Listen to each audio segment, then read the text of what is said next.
For any Xbox or PlayStation codes or cheap games on any platform, use the referral link in the description. It'll take you to g2a.com. Use the promo code CHES over there and you'll get yourself 3% cash back.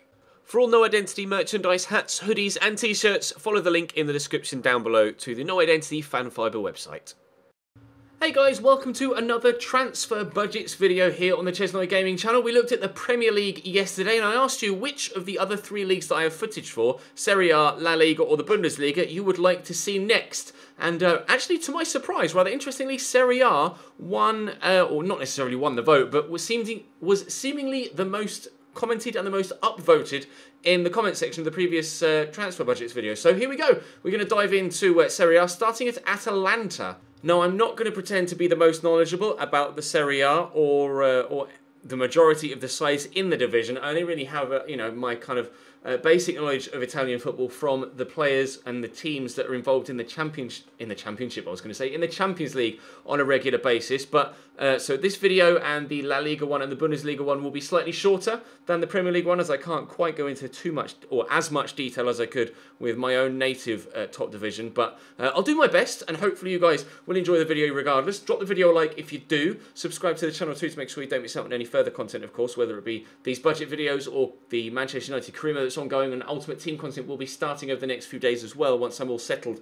in my new house and have my setup back up and running. But Atalanta were the first team we're looking at here. As you can see, £7 million, medium, low, medium, high, high are their board expectations. They aren't a side that are going to be pushing for Europe first season, but 2 years in, maybe, with a little bit of growth, maybe the odd scout future star as well, you might be able to push for European football and then really challenge towards the upper reaches of Italian football. Of course, it's only the top three, I believe, that qualify for the Champions League.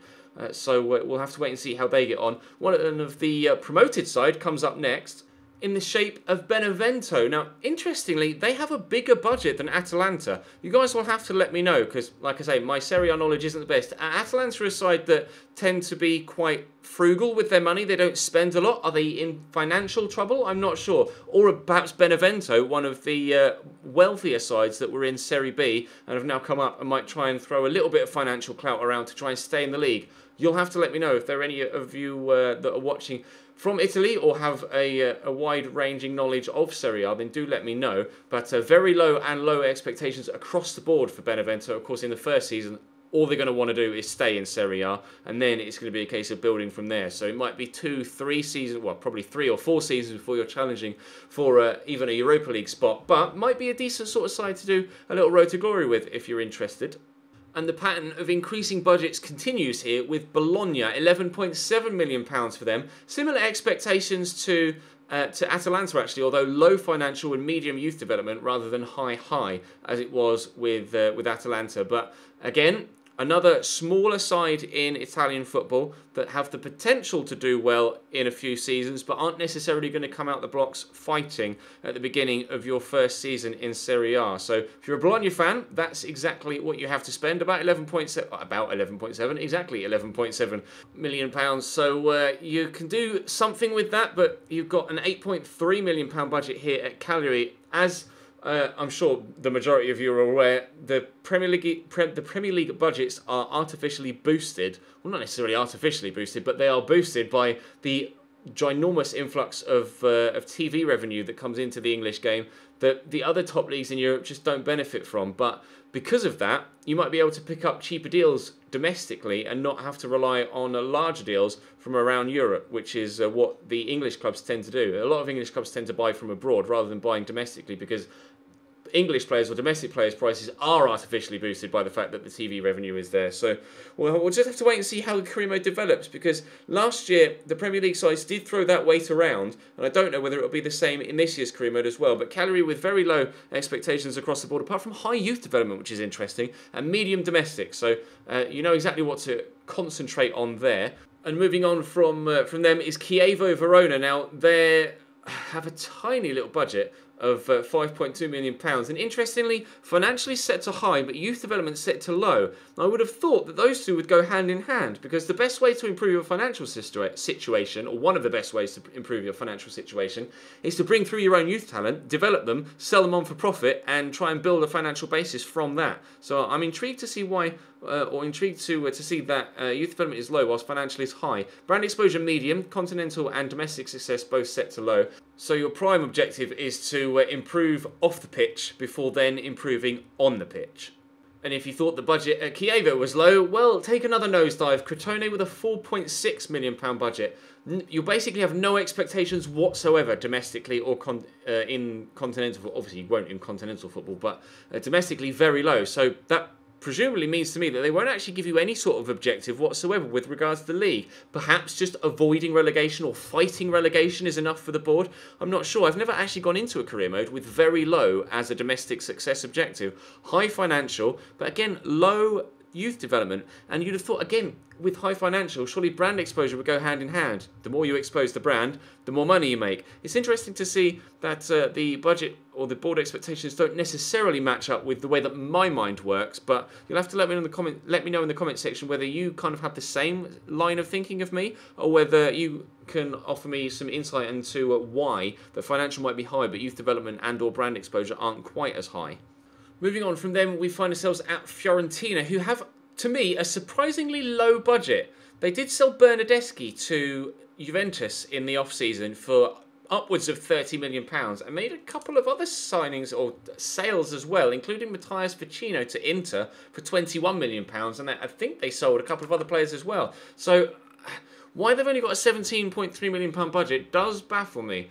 I'm not entirely too sure. You'd have thought that you would have had more available because the club actually made more in the summer, but unless the guys at EA don't take that into account. But high domestic success, medium continental success, or medium everything else apart from financials. So obviously you're going to want to concentrate on Serie A and try and get into those European spots. And then when you are in Europe, you're going to want to make sure you get out the group stage to ensure that the board don't get too pissed off at you. But for now, you're going to have to settle for a weaker side than you would have had last year at Fiorentina, but perhaps that makes it more of a challenge to do well with them. And after Fiorentina come Genoa, high financial, medium youth development this time, so they are putting some emphasis on the youth side of things. Low brand exposure, low continental success, medium domestic success. They'll be aiming for kind of a mid-table finish, I think, Genoa. Upper mid-table or upper bottom half, if that makes sense. Upper lower half of the table. So like 11th or 12th is basically what I'm trying to say. A budget of about £9 million is manageable. There's enough there to do something with, but again, it really isn't that much. You are going to be wanting to develop your own talent and or sell your best players for a large sum of money to try and fund other transfers, because there just isn't the budgets available at the smaller sides in Italy to be able to go out and really make a difference in the transfer market, sadly. Now, after we've seen Chievo Verona, now Hellas Verona, medium financial, medium youth development. Those two this time going hand in hand, and low domestic and brand exposure with very low continental. They're not in Europe. They only just got promoted back into the league after finishing second in Serie B last season. So staying up is important, and clearly by staying up you will actually help your financial situation, and then by obviously using the method that I would tend to use by developing your own youth talent, you can then become self-sufficient, so to speak, by creating your own money rather than relying on it coming from prize money elsewhere, etc. So Hellas Verona with an £8.1 million budget to do so. Moving on from them, we find ourselves at the first of the larger sides in the league, Inter Milan. High domestic and continental success, understandably. Critical brand exposure for the board at Inter with low financial and medium youth development. They did have a good transfer window, brought in a number of players. They lost a couple as well, including Ava Banega. So it'll be interesting to see how they cope with that. Although they did bring in Borja Valero, who's a similar kind of player, kind of a creative attacking midfielder. So we'll have to wait and see how he gets on. But you could, of course, buy your own Banega replacement with the £35 million that is available to you in the transfer budget. Playing, of course, at the San Siro, sharing that stadium with AC Milan. So we'll see their budget in a moment. But up next after Inter are Juventus, who have a much bigger budget, but also much, much higher expectations as well. As you might expect for a side like Juventus, who've won Serie A numerous times in a row now. Critical success domestically and in Europe, and brand exposure as well. Please, I beg of you, please, someone win Gianluigi Buffon the Champions League. I'm desperate for it to happen in real life, but a Juventus series is kind of a little bit too quote-unquote easy for a YouTube series. I wouldn't really tend to do one with Juve. Similarly, why you wouldn't really do one where, or you don't see me doing stuff with Manchester City in England. and similarly with Barcelona and Real Madrid, they're kind of this, maybe at the very end of the year I could do like a one-season shootout with Juve and try and win everything, and win Buffon the Champions League is like the main aim. But if you're going to do it as Juve, please win the Champions League and tweet me a picture of Gianluigi Buffon lifting the Champions League trophy, because it's the one thing I really want for him to win before he retires, and I'm desperate for it to happen. He's such a gentleman, one of the best goalkeepers of all time, and just a pure kind of inspiration for any young player looking to go into the game. So please do me a favour, win the Champions League with Juventus and send me a picture of you doing it. Moving on from Turin, we find ourselves in the capital, Rome. High domestic success for Lazio, with medium across the board elsewhere. £17.2 million the transfer budget, which is enough. Similarly with Fiorentina, it's enough to do something. And you do have a couple of good players at Lazio, although you might become heavily reliant on players like Felipe Anderson to try and create you stuff on the wings, and you may end up looking to sell players like that or Balde Keita on to improve the side elsewhere. It's, again, as is going to be a case with all of the sides with lower transfer budgets, you might find yourself having to sell players on to fund more than one player coming back in the other way. And after going from Turin to Rome, he's now back to Milan again for AC Milan this time. £65.6 million budget, which, considering the amount of signings that they made in pre-season already for you to start this series with, if you do choose AC Milan, to have an extra £65 million available as well is massive. They signed, well, they could field an entire new starting 11. That's how many players AC Milan bought in the pre-season, and of course you could add a hatful more with £65.6 million available to you. Similarly with Inter, critical brand exposure, very low financial though, medium youth development, high domestic and continental success, which I would have thought continental success would have been critical for a side like AC Milan with their track record in European competition, but just set to high this time around. So interesting to see that, but AC Milan will be a great side to do a series with. I may even do one myself at some point. So do let me know in the comment section if you'd like to see that. But a side that I did do a series with last year is Napoli. Critical domestic success for them. They really are a great team who play superb football. And players like Dries Mertens, Lorenzo Insigne, Marek Hamšík, they had incredible seasons last year. I signed Belotti there on FIFA 17, and he took Napoli to the next level. And we just destroyed Serie A in the second season in that series. And the board are going to want you to do that in a FIFA 18 series with Napoli as well. High continental and high brand exposure expected of you as well, with low financial and low youth development. But I know this is a strange thing to say, but a small budget of £35 million at Napoli, which is enough to do something with, but not necessarily enough to compete with the likes of Inter, AC and Juventus. So you might have to do a little bit of wizardry or overperform like I did in my FIFA 17 series with Napoli. And now it's back to the capital for Roma, another team that I'd actually be open to doing a series with this year, if at some point, if you might like to see it. Critical domestic success for Roma as well, understandably. High continental and high brand exposure. A number of the kind of sides that have been fighting out for second and third over recent years, really wanting to get back towards the very, very top of the table, and high critical domestic success is on the board for them. Obviously, with the two sides from Milan kind of underperforming domestically recently, that's why they're kind of not as I don't know whether fussed is the right word, but they don't place as high an importance on domestic success as they do just generally, improving the brand as a whole. So because they have not ruined, but they've lessened their reputation in recent years, and by putting brand exposure as a critical, then they'll be wanting to improve their reputation, whereas Roma already have a good reputation and can concentrate on trying to do things on the pitch in Serie A domestically, and a £35.7 million budget available to Roma as well. So very similar in kind of expectations and transfer budget to Napoli, and probably very similar with regards to the effectiveness of the squad as well, although they are lessened, of course, by the loss of Mo Salah, who moved to Liverpool in the summer. So you'll have to replace him, and that will probably be your first port of call, actually, to be fair, replacing him, and then perhaps replacing Szczesny, who's gone to Juventus, who was previously at Roma on loan from Arsenal.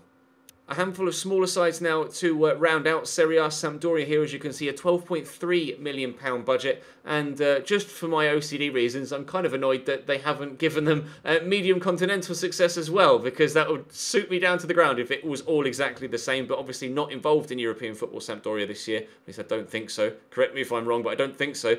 But in the second season, it might well be medium if you could do something in Serie A, or maybe even go on a nice little cup run in the Coppa Italia. We'll have to wait and see. But moving on from Serie A, not moving on from Serie A, moving on from Sampdoria, we find ourselves having a look at Sassuolo, who somehow have managed to still got Domenico Berardi on the books. He's always a go-to signing for a career mode because he's not that expensive.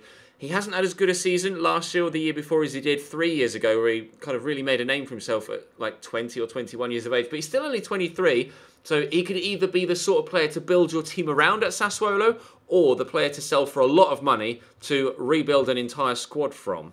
And up next are another promoted side, SPAL, a team that some of you might be familiar with from Dr. Benji's Football Manager series, the Espalian job that he did last year on FM17. So a very, very tiny club that have a very, very tiny budget and not the best of squads. So it really would be the Espalian job or the Italian job if you were able to do something with SPAL in the first couple of seasons. But that could be a real road to glory, like properly taking one of the tiniest sides that currently are in Serie A and doing bits with them if you possibly can. And the penultimate side we look at are Torino, back in Turin, of course, the same city that Juventus are in. But again, similarly with one of the previous teams, I wish continental success was set to medium so that they were all yellow. But never mind, Torino with a £10.8 million budget. A couple of players that you could think about signing with that, although it's not much. But Belotti's still at the club. So a similar sort of situation to Sassuolo with Berardi. You could either build a squad around that player or sell that player for a large sum of money